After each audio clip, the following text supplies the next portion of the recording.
¿Qué tal? ¿Cómo están? Bienvenidos a este día número 23 en el cual estaremos viendo el tema de la reforma de vida. El tema de la reforma de vida sigue un poco los lineamientos del discernimiento para elección de estado de vida, em, pero digamos se enfoca ya no tanto en una elección de estado, sino en de repente una mirada un poco más general de la vida y tiene, digamos, también algunas condiciones propias, ¿no? Comencemos entonces con este pequeño párrafo, esta pequeña introducción que hace San Ignacio sobre este tema. Es de advertir que acerca de los que están constituidos en sacerdocio o en matrimonio, sea que abunden mucho en bienes temporales, sea que no, donde no tienen lugar o muy pronta voluntad para hacer elección de las cosas que caen debajo de elección mutable. Entonces, esto es una condición, digamos, ¿no? Aquellos que no tienen pronta voluntad para hacer elección sobre cosas que caen bajo elección mutable, es decir, que no tienen demasiado deseo de elegir por aquellas cosas que dan mayor gloria a Dios y que son propias de estas elecciones mutables, digamos, de elecciones que no son en sí mismas permanentes. Aprovecha mucho, en lugar de hacer elección, dar forma y modo de enmendar y reformar la propia vida y estado de cada uno de ellos, poniendo su creación, vida y estado para gloria y alabanza de Dios nuestro Señor y salvación de la propia vida, ¿no? Entonces, em, lo que está proponiendo aquí de fondo San Ignacio es que, claro, ¿no? Para estas personas que de repente no necesitan hacer elección porque ya le hicieron, ¿no? Es decir, ya tienen un estado de vida o no hay una elección inmutable sobre la cual particularmente necesitan discernir, y de repente no tienen tanto deseo de hacer elecciones sobre diversos puntos que impliquen, pues, dar mayor gloria a Dios, ¿no? Conviene hacer esta revisión de vida y reforma de vida, ¿no? Una revisión de la vida para orientarla cada vez más a mayor gloria de Dios. Para venir y llegar a este fin, debe mucho considerar y meditar por los ejercicios y modos de elegir según que está declarado. Cuánta casa y familia debe tener, cómo la debe regir y gobernar, cómo la debe enseñar con la palabra y con ejemplo, asimismo de sus facultades, cuánta debe tomar para su familia y casa, y cuánta para dispensar en pobres y en frente a realidades piadosas, no queriendo ni buscando otra cosa alguna, sino en todo y por todo mayor alabanza y gloria de Dios nuestro Señor. Entonces aquí también San Ignacio toca algunos puntos específicos sobre los cuales él recomienda hacer revisión de vida y reforma de vida. No vamos a pasar ahorita por los puntos, los vamos a mencionar después con un poco de mayor detalle. Porque piense cada uno que tanto se aprovechará en todas las cosas espirituales, cuanto saliere de su propio amor, querer e intereses, ¿no? Entonces, la reforma de vida está orientada a dejar de orientarme hacia mí y orientarme más hacia la mayor gloria de Dios, ¿no? De dejar de preferirme y preferir los caminos de Dios. Y en ese sentido, claro, renunciar al amor propio, al amor desordenado, a los afectos desordenados, etcétera, etcétera. Entonces, bueno, San Ignacio nos propone 4 puntos específicos, ¿no? 4 realidades propuestas a reformar, que creo que conviene revisar antes de repente entrar a un mayor detalle sobre lo que implicaría o lo que podremos considerar dentro de la reforma de. Entonces, en primer lugar, menciona el tema de cuánta casa y familia debemos tener, ¿no? Entonces, em, claro, aquí esto aplica de diferente forma, también considerando el estado de vida que ya tenga cada persona, em, o hacia cuál estado de vida considera que se está orientando, y así un poco las condiciones de la realidad de cada uno, ¿no? Pero la esencia de este primer cuestionamiento habla sobre el orden en el tener y el uso de los bienes, ¿no? Cuánto, cuánta, cuántos bienes materiales, ¿no? Digamos, tengo, voy formando, voy adquiriendo, qué relevancia tienen estos bienes materiales en mi vida, si vivo orientado a la riqueza o si entiendo pues de que la riqueza o la pobreza es finalmente un medio para llegar a mayor gloria de Dios, el lugar también que mi familia tiene en esta dinámica, o en el caso de repente de personas religiosas, o sea, de religiosos, mejor dicho, la comunidad, ¿no? La comunidad, una comunidad sacerdotal, la comunidad de religiosas, eh, cuántas, digamos, cuántas personas viven ahí, qué relación tengo con ellos, cuál es el orden que tengo frente a los demás, si de repente también frente a familia en casa tengo un apego o no, o si tengo apego de repente a otras personas. Entonces es un poco el tema del orden interior respecto a los bienes que tenemos, ¿no?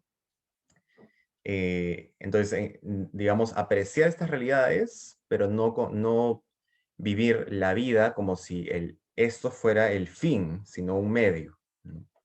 Entonces, claro, es importante el cuidado económico del hogar, seguro, claro, pero no vivimos para eso, ¿no? Es un medio para alcanzar santidad, para alcanzar bienestar a la familia, etc.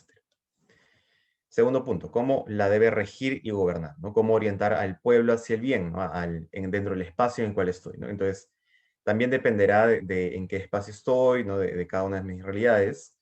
Si soy padre, ¿no? Cómo colaboro con el gobierno de la casa, qué cosa aporto, ¿no? Económicamente, en la educación de mis hijos. Igual probablemente pues para la madre, ¿no? Qué lugar y de qué forma orienta a la familia hacia el bien.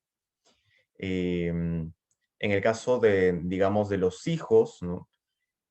También cómo se colabora con esta realidad, y también, digamos, en el caso de los tres, ¿no? Ya fuera de repente del espacio familiar, cómo orientamos al pueblo hacia el bien en los espacios en los que estamos, ¿no? En el trabajo, en los estudios, de repente en una comunidad parroquial, de repente en mi grupo de amigos del colegio, de la universidad. Entonces, ¿cómo en general hacemos pues para colaborar de forma concreta con esta construcción del reino de Dios en medio de nosotros, ¿no? ¿Qué, qué, qué propuestas, qué actividades llevo a cabo para realmente colaborar? ¿Qué estoy haciendo y si es que no lo estoy haciendo, por qué no lo estoy haciendo y qué estoy eligiendo en lugar de esto, ¿no? De repente, no sé, no estar en mi cama echado todo el día, entonces, claro, eso probablemente sería un punto a reformar, ¿no? Cómo la debe enseñar con palabra y ejemplo, ¿no? Entonces, esta vivencia de la ley moral y de una vida piadosa, ¿no? El ejemplo de vida. Em, Hay que, pues, claro, ¿no? Digamos, orientar al pueblo hacia el bien, pero la mejor forma de hacerlo es primero vivirlo yo, ¿no? Si es que yo lo estoy viviendo, qué cosa estoy viviendo dentro de esta vida, em, cómo me estoy orientando a Dios, ¿no? Cómo enseño la palabra, cómo enseño este camino de vida de alabanza a Dios, ¿no? Digamos, todo lo que nos enseña el catecismo, ¿no? La vida litúrgica, la vida sacramental, la vida de oración, etcétera, ¿no? Vamos a profundizar un poco más de forma general sobre estos puntos más adelante. ¿Cuánto debe tomar para su familia y casa y cuánto para dispensar en pobres y frente a realidades piadosas? Eso se refiere a la generosidad en la distribución y el compartir de bienes, ¿no? Entonces, en el primer punto hablábamos sobre el orden en el tener de los bienes, pero en este punto hablamos no solo del orden en el tener, ¿no? Sino sobre todo centrarnos en cómo los bienes que tenemos también existen para ser compartidos, para ser distribuidos en medio de los demás. Que no solo existen para ser retenidos, ¿no? O para ser orientados a mis planes, o para ser orientados, digamos, a los míos, sino también a los demás, ¿no? A los más necesitados, a los pobres, y cuando aquí se refiere frente a realidades piadosas también frente a apostolados digamos, a actividades sociales, ¿no? Este entendimiento sano de que es verdaderamente generoso y propio que parte de mi dinero, digamos, siempre ya sea que tenga una parte predefinida o tenga esta disposición general de hacerlo, de ayudar a los demás, ¿no? A los más pobres, o en actividades sociales, o en actividades apostólicas, porque en la actividad apostólica además se lleva la salvación del alma, que es tan importante o más importante que también pues llevar otra clase de bienes o la educación a los más necesitados, ¿no? Entonces, ¿cuánto estoy destinando, digamos, a esto, ¿no? Y si de repente no tengo, ¿no? Digamos, soy joven, no trabajo, no tengo particular dinero, entonces de repente cuánto tiempo estoy destinando a ayudar, a involucrarme en estas actividades. Luego nos plantea tres consideraciones en la revisión de vida, ¿no? ¿Qué cosa, digamos, debo de analizar, de detallar para poder hacer esta evaluación, ¿no? En primer lugar, realidades a las que debo renunciar porque me alejan de la posibilidad de dar mayor gloria a Dios, ¿no? Aquellas, digamos, aquellos desórdenes interiores que al final me llevan a elegir el pecado o que me ponen en ocasión de pecado, em, digamos, actitudes que no dan mayor gloria a Dios, que me hacen faltar en la caridad frente al prójimo, etcétera. Realidades sobre las que hay que mejorar para dar mayor gloria a Dios, digamos, son realidades que no son negativas en sí mismas, pero que las podría vivir de mejor forma, ¿no? Por ejemplo, mi asistencia a misa, ¿no? Em, si podría ir más de repente, o de repente no, pero si en todo caso em, podría vivir mejor la misa, ¿no? Cómo la vivo, con qué atención, con qué devoción, qué impacto tiene en mi interior, si siempre que voy a misa comulgo, etcétera. Y realidades que hay que mantener, ¿no? Porque hay realidades que de repente ya están bien como se viven, ¿no? Por ejemplo, podría haber optado por hacer ayuno los viernes, ¿no? Y no hay necesidad de repente, ¿no? O sea, o habrán ocasiones en las que sí, pero en general es probable que no haya necesidad digamos, hacer ayuno todos los días, ¿no? No es como que, ya entonces voy a hacer ayuno los 7 días de la semana de todo el año, ¿no? Entonces, claro, de repente lo mejor sería mantenerlo simplemente y ya esto es bueno en sí, ¿no? En la práctica de la fidelidad de mantener estas realidades. Y entramos, digamos, al tema de fondo de cómo es que nos planteamos una reforma de vida, ¿no? La reforma de vida se aborda a través de lo que se conoce como un plan de vida personal, ¿no? Este plan de vida personal debe de tener ciertas características, ¿no? En primer lugar, debe ser retador porque nos debe sacar de nuestra zona de confort, ¿no? Porque el sentido de hacer reforma de vida es salir de las realidades negativas que estoy viviendo, ¿no? De estos apegos, de esta preferencia sobre mí respecto a la mayor gloria de Dios, ¿no? Debe ser razonable frente a mis deberes y a mi realidad actual, ¿no? No conviene pues poner, por el lado de la realidad actual, por ejemplo, no conviene, digamos, o sea, en general no hago oración, digamos, hoy en día. Y entonces, ya voy a poner que voy a hacer 2 horas de oración todos los días, desde ahora en adelante. Entonces, de repente es un cambio muy brusco, ¿no? Convendría más de repente ir de a pocos, ¿no? Voy a comenzar a hacer 5 minutos diarios, luego 15, luego media hora, ¿no? Y voy de repente orientándome hacia 1 hora, ¿no? Y luego voy trabajando esta fidelidad de hacerlo siempre. Y frente a mis deberes, porque claro, debo tener en cuenta también las realidades que ya vivo y debo vivir propias digamos, de mi estado actual, ¿no? Si soy padre, el cuidado de repente de mi familia, de mi esposa, de mis hijos. em, si trabajo, el cuidado de mi trabajo. Si estudio, el cuidado de mi estudio. Entonces ahí tengo que tomar en cuenta de que ya tengo unos deberes que cumplir, que implica pues, o sea, este asumir nuevos compromisos o este asumir cambios interiores no pueden ir en contra de mis deberes, ¿no? No podría, por ejemplo, de repente hacer oración en el tiempo en el cual estoy trabajando o en el tiempo en el cual estoy estudiando, no sería prudente. Debe ser a la vez flexible y rígido, ¿no? Flexible en cuanto a que tengo que entender, digamos, que claro, no es un plan y no va a ser perfecto, y respecto a lo que tengo pensado, no todo va a ir como quiero, saldrán realidades adicionales, ¿no?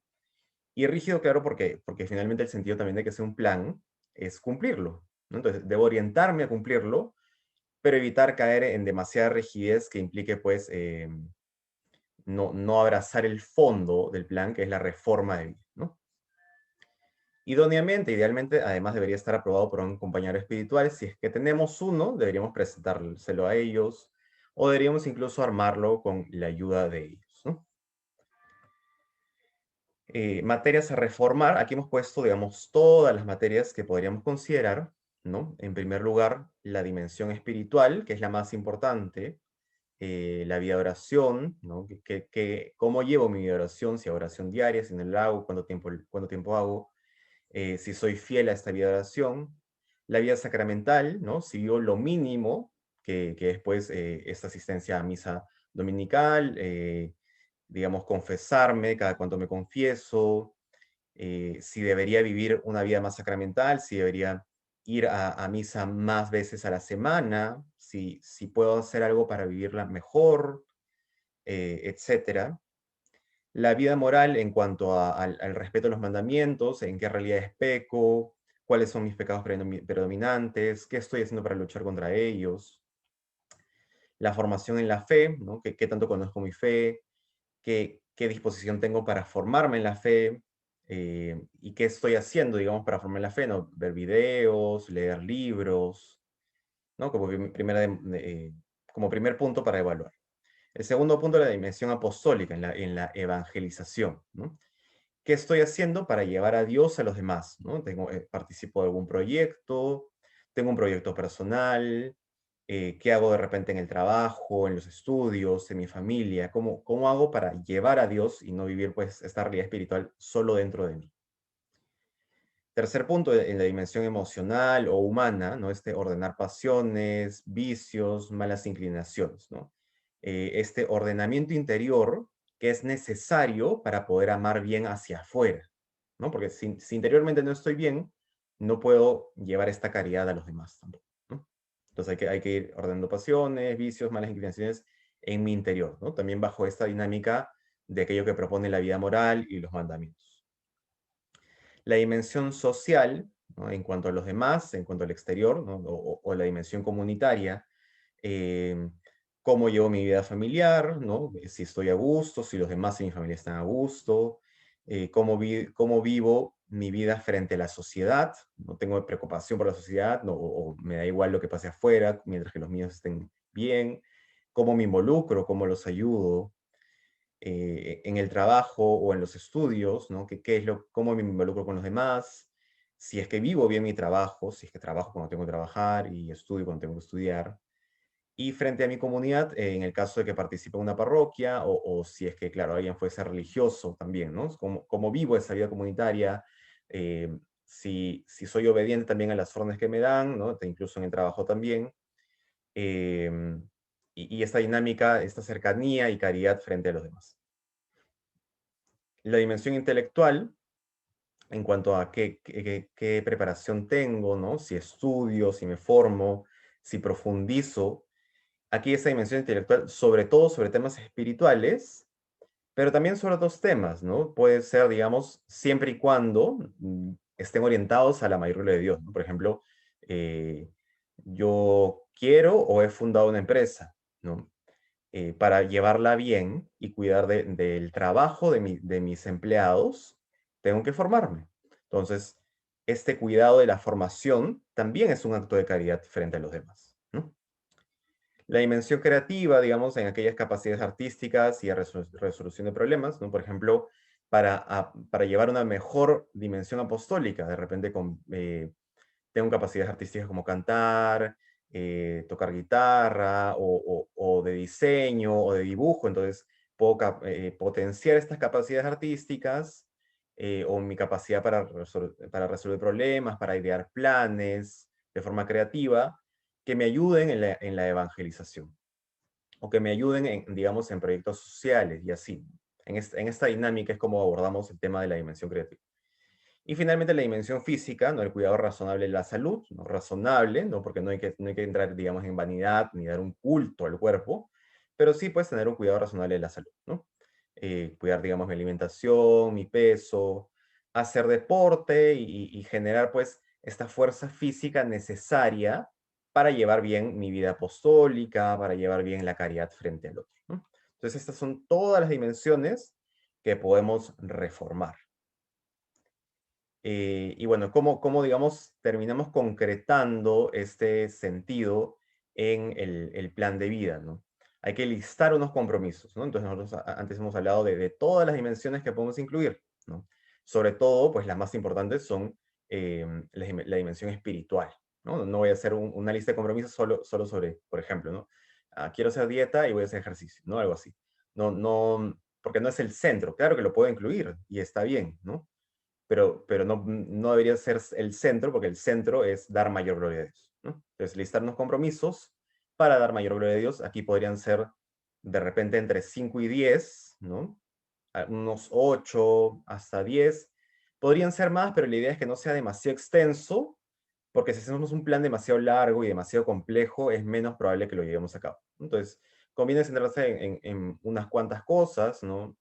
Puedo comenzar, depende de qué tanto compromiso quiero llevar en esto, ¿no? Pueden ser mínimo 3, unas 5, unas 8, hasta 10, y creo que ahí no más, ¿no? O sea, porque me parece que más de 10 tendería a ser demasiado complejo yo. Esos objetivos que me planteo en mis compromisos, ¿no? Deben estar claros, ¿no? Para que sepa qué cosa es lo que quiero llevar a cabo, no que sea eh, ser más bueno, ¿no? O sea, ¿qué cosa implica eso? No, tendría que ser algo más específico para saber qué cosa es lo que tengo que cambiar, ¿no? Medibles, ¿no? O sea, para saber, ¿no? O sea, cómo voy a, por ejemplo, ¿no? Quiero llevar un mayor compromiso en mi vida de castidad, ¿no? Entonces, ¿cómo lo voy a medir, ¿no? ¿Frente a qué cosa? ¿Cuántas veces cometo tal pecado? ¿Cuántas veces cometo tal pecado? Entonces, así lo puedo medir, ¿no? Alcanzable, ¿no? Porque, claro, igual, ¿no? En esta medida en la que el plan debe ser realista, no poner que voy a pasar de no hacer oración a hacer 2 horas todos los días, ¿no? Sino pues que sea algo razonable en el tiempo, ¿no? Algo que pueda alcanzar de verdad. Relevante, ¿no? En cuanto a esto que decíamos, pues de que esté sobre todo orientado a mayor gloria de Dios y a la salvación de mi alma, ¿no?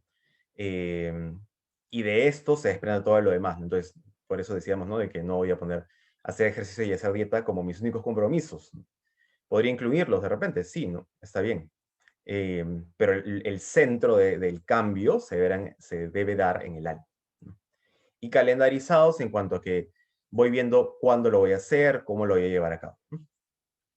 Finalmente, evaluar el cumplimiento, ¿no? En ciertas fechas voy a ir viendo si es que lleve a cabo esto o no, si es que no lo lleve a cabo, qué cosa voy a hacer, fue muy alto el objetivo o no, o simplemente no estoy, o sea, si estoy siendo perezoso y no estoy cumpliéndolo porque no quiero o me da flojera. Entonces, cambiar mi actitud, ¿no? Porque al final nosotros mismos estamos haciendo estos objetivos, entonces somos nosotros quienes están preocupados por hacer esta salvación del alma también, ¿no? Establecer estos periodos de evaluación también, bueno, en este mismo sentido de que son calendarizados los objetivos, y reformular el horario de vida de ser necesario, ¿no? Por ejemplo, si me comprometo de repente a ir a misa diaria, ¿no? O sea, o ir más veces durante la semana a misa, ¿no? Entonces tengo que meterlo en mi horario, ¿no? Porque no es algo para escribirlo en un papel, nada más, ¿no? O sea, tengo que ver cómo lo llevo a la práctica en la vida.